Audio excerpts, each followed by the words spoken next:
You don't choose to become a space marine. Nobody does. You don't fill out an application.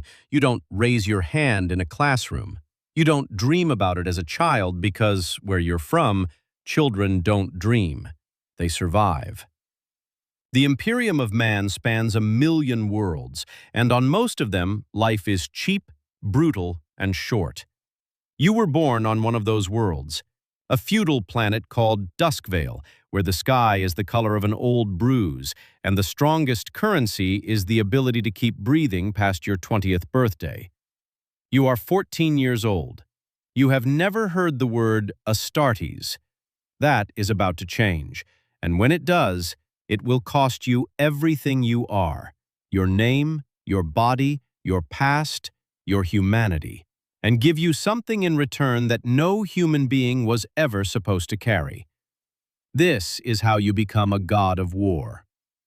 Dusk Veil is not the kind of place that appears on imperial star charts unless someone needs to strip mine it or conscript its people into a war they'll never come home from. The planet is tidally locked.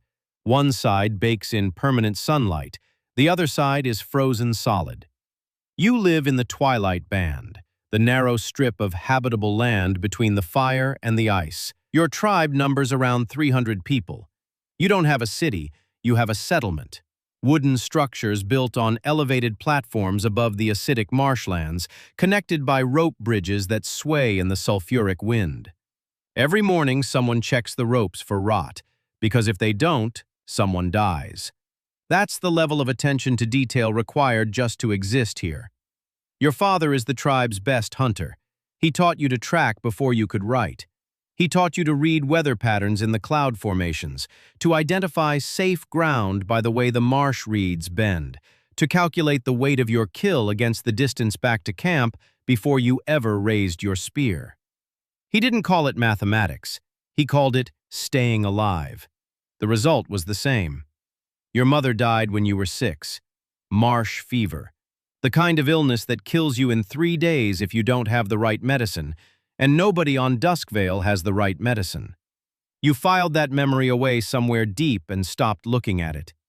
Grief is a luxury your planet cannot afford. By the time you're 10, you can track a 6-legged marsh predator called a screeljaw across 2 kilometers of unstable ground without making a sound. By 14, you are one of the best young hunters in the settlement. Not because anyone told you so, because the ones who weren't good enough didn't make it back from the marsh. The stranger arrives during the dry season, when the marsh gases thin out, and you can actually see the horizon clearly for the first time in months. He comes alone, on foot, through the marshlands. That last detail stops your entire settlement cold, because nobody walks through the marshlands alone. He's wearing dark green armor that isn't quite armor. Lighter, more fitted than anything you've seen on the Imperial Guard soldiers who pass through once a decade to conscript young men for wars in distant systems. He stops at the edge of your settlement and waits. He doesn't announce himself. He doesn't call out. He just stands there, at the rope bridge, with both hands visible at his sides. Your tribal elder, an old woman named Cassavara, walks out to meet him. He speaks quietly. You're close enough to hear. He says he represents the Raven Guard, one of the Adeptus Astartes chapters of the Imperium of Mankind. He says he is looking for candidates. He says the selection process will be voluntary, but that he would like to speak to the young hunters. Then she nods. The word Astartes means nothing to you yet. Space Marine means nothing to you yet. You understand only that a man who walked through the Screeljaw marshes alone wants to talk to the hunters, and that your elder, who fears nothing you've ever seen, looks at him with something very close to reverence. You step forward before anyone else does, not because you're brave, because you're 14, and your father taught you that hesitation costs more than the mistake you were hesitating to avoid. The stranger looks at you, assessing, measuring. Then he nods once and moves on to the next candidate. That nod, that single nod, It is the most consequential gesture anyone will ever make in your direction. There are 23 candidates. You will be the only one who makes it through. The trials don't happen in a facility. They happen in the marsh. Because the Raven Guard scout, his name is Corvinus, and he has been alive for 140 years, believes that artificial testing environments produce artificial results. He wants to see what you do when the world is actively trying to kill you. Day 1 is pursuit. He gives you a 6-hour head start and then comes after you. Your job is simple. Don't be found. 23 teenagers scatter into the marshlands. By nightfall, he has located and tagged 19 of them. He doesn't harm them. He simply touches their shoulder from behind, which means he was close enough to kill them, which means they failed. You spend the night in the water, not hiding in the water, breathing through a hollow reed with your body submerged up to your nose in freezing marsh water for 4 hours, completely still, while a screeljaw circles the area drawn by the noise of another candidate running. The screeljaw kills the other candidate. Corvinus arrives 30 seconds too late to prevent it. This is the first time you understand that these trials are not safe. Day 2 is combat. The remaining 4 candidates fight each other. No weapons, no rules beyond one. When the other person stops moving toward you, you stop hitting them. This is not about brutality. It's about controlled aggression. The ability to hurt someone precisely as much as the situation requires and then stop. You break a boy's arm. You feel sick about it immediately. You don't show that. You help him up afterward. Corvinus watches this and writes something in a small book he keeps in his chest pocket. You never find out what he wrote. But he looked up from that book and looked at you with something that was not quite approval, but was adjacent to it. Day 3 is endurance. No food, no rest. You walk. Corvinus sets a pace that would exhaust a grown man and maintains it for 36 hours. 2 more candidates drop, one from exhaustion, one from an infected blister that swells his foot to twice its normal size, and he keeps walking on it for 6 hours before Corvinus stops him and sends him back. That candidate is braver than you. He just isn't luckier. On the 37th hour, Corvinus stops walking. You stop beside him. Your legs are trembling in a way you cannot control, and you are pretending very hard that they are not. He turns and looks at you. He says, "You counted my steps." You don't deny it. You were counting his steps to calculate how much further he was likely to push the march based on the terrain ahead and your estimated shared physical limits. He says, "How many steps since the second waterway?" You say, 4,312. He looks at you for a moment. Then he says, "You'll do." 2 words, 4 syllables. The most important sentence anyone has ever spoken to you. You go back to the settlement one final time. Corvinus gives you 1 night. He doesn't explain what happens next in detail. He says only that if you choose to continue, you will leave with him tomorrow and you will not return. Your father meets you at the rope bridge. Someone already told him. He doesn't say he's proud of you. Then he puts his hand on your head, once, the way he hasn't done since you were small. He takes it away quickly, like the gesture embarrassed him. He says, "Don't die for them." You understand this is his version of everything he cannot say. Don't die for the Imperium. Die for something worth the cost. Or, better yet, don't die at all. You want to tell him you'll come back. You don't because your father raised you to say only what is true, and you don't know if that is true. You walk across the rope bridge before you start to cry. You're 14. You're allowed to cry. The facility they take you to is not on Dusk Veil. It is on a ship, a vessel so large that when you first board it, you think you've walked into a city. You are taken to a room full of other candidates, boys from other worlds. A kid with burn scars covering half his face from a volcanic world called Ignis Point.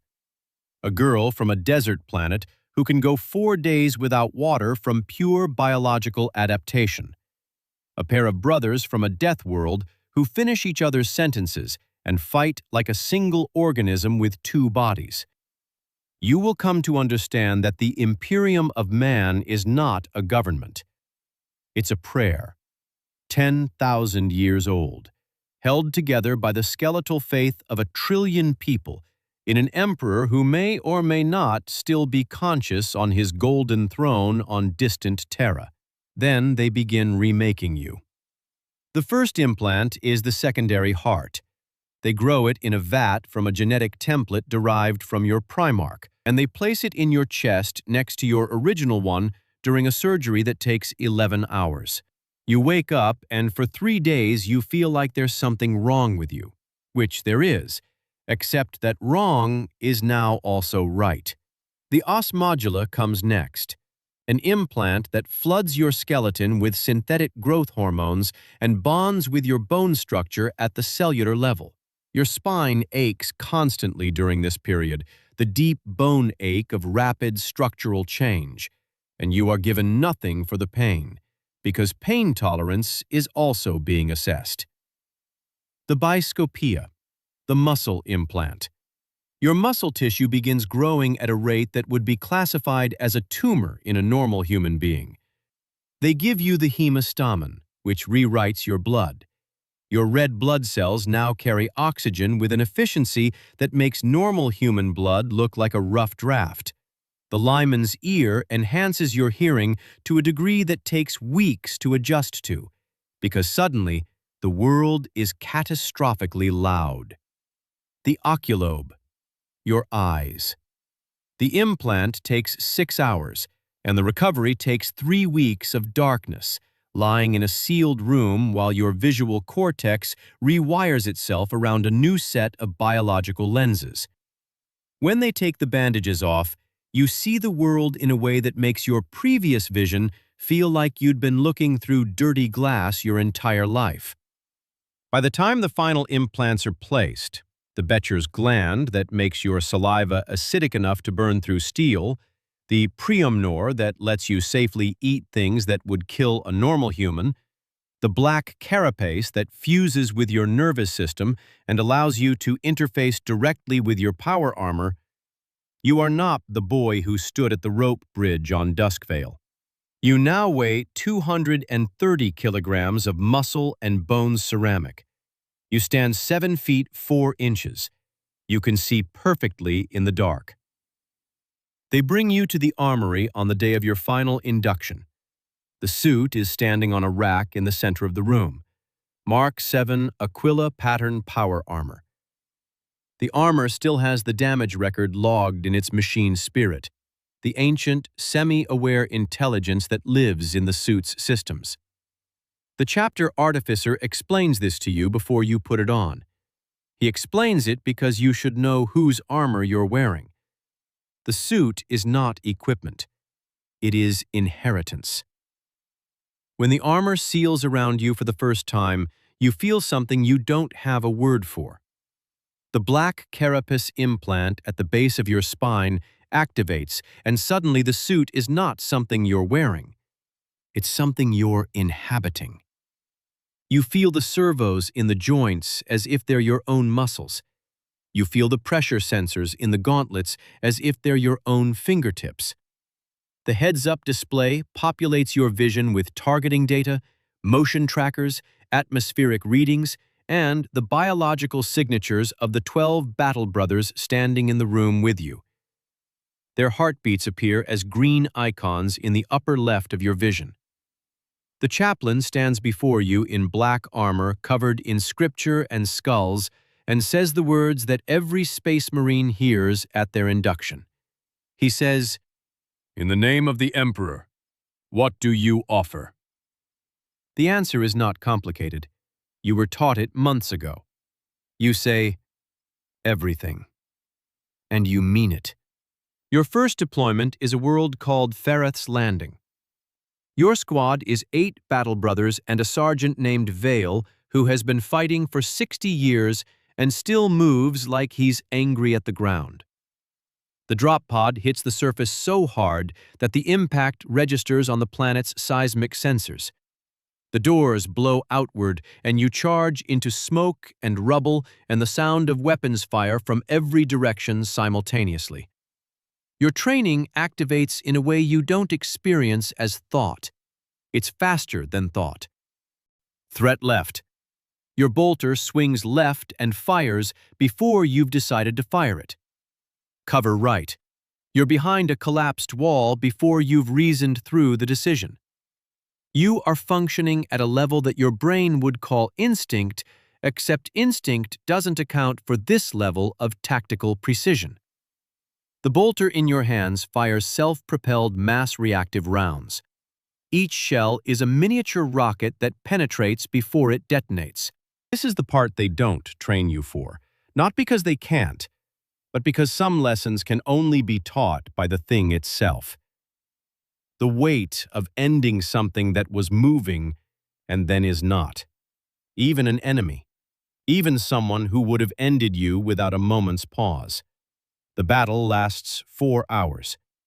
You lose one brother, a veteran named Proculus, who takes a melt-a-shot at close range that not even Astartes' physiology can survive. Veil carries his body out of the combat zone himself. When the perimeter is secured and the warband is destroyed, you stand in the ash of Ferath's Landing with your brothers. The hive city is on fire in 3 places, and the smell of promethium smoke is identical to the marsh gas from Dusk Veil, except thicker, more chemical. You think of your father for the first time in 4 years. Don't die for them. You didn't. You're still breathing. You will fight for the next 200 years. That's not a metaphor. The same implants that rebuilt your body also drastically slowed your aging, and you stepped forward before you understood what stepping forward meant. You were born to a planet that tried to kill you from the moment you arrived. The Imperium took you off that planet, rebuilt you from the bones out, armored you in the legacy of a warrior 10,000 years dead, and sent you to fight a war that has been ongoing since before your civilization invented writing. You will fight orcs who live for the joy of battle, tyrannids who hunger across galaxies, Chaos Space Marines who were once exactly like you before something broke inside them and couldn't be fixed. Necrons who have been waiting in silence for 60 million years for a galaxy to reclaim. You will fight all of them. For the Emperor who may or may not be aware you exist. For a species that fears you on the rare occasions they see you clearly. For a billion worlds whose names you'll never learn, filled with people living their lives in the narrow margin between things that would destroy them. Exactly like you did, once, on a rope bridge, in a purple sky, catching yourself before you cried. And lying in your armor tonight, after Ferath's Landing, you understand something about the boy who stepped forward on Dusk Veil. He didn't step forward because he was brave. He stepped forward because the world he came from had already taken everything that might have made him hesitate. His mother, his future, his expectation of anything better than survival. The Imperium didn't make you a weapon. You were already one. They just gave you a target. If this one stayed with you, drop a comment and tell me what moment hit different. I've got more of these coming. Make sure you subscribe so you don't miss what happens when the Chaos Gods decide they want you instead. See you in the next one.